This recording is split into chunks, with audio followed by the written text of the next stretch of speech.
In today's video, I'm going to teach you how to add opening balance in ERPNext. By the end of this walkthrough, you'll know how to record your starting balances properly so that your financial reports are accurate from day one. Let's begin from your ERPNext dashboard. First, look for the main module menu and click on Accounting.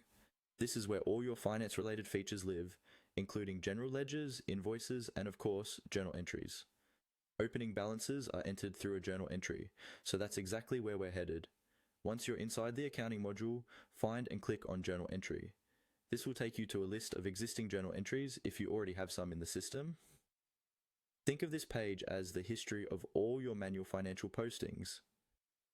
To add your opening balance, you need to create a new one, so look for the option that says Add Journal Entry and click on that. You will now be on a fresh journal entry form. This is where you define which accounts will be affected by your opening balance and for how much. In the table where you specify the accounts, click on the account field. A drop-down list will appear showing the accounts available in your chart of accounts. If you cannot find the account you need, for example, a specific bank account or a custom asset or liability, don't worry, you can create it directly from here. In the account field drop-down, click on the option that says Create a new account.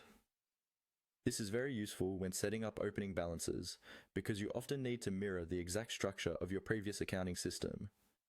A new account form will open. Here, fill in the details for your new account. Give it a clear, descriptive name, choose the correct account type, and make sure it sits under the right parent group in your chart of accounts, such as assets, liabilities, equity, income, or expenses. Take a moment to double-check these selections because they affect how your reports will look later. Once you've confirmed everything is correct, click on Save. After saving, ERPNext will guide you with on-screen prompts.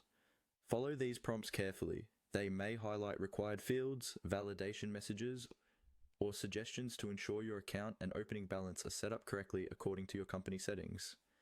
Continue following what appears on the screen until the journal entry is complete and saved. And that's it. You've now seen how to navigate to accounting, open the journal entry tool, create any missing accounts, fill in their details, and follow the on-screen steps to add your opening balance in ERPNext.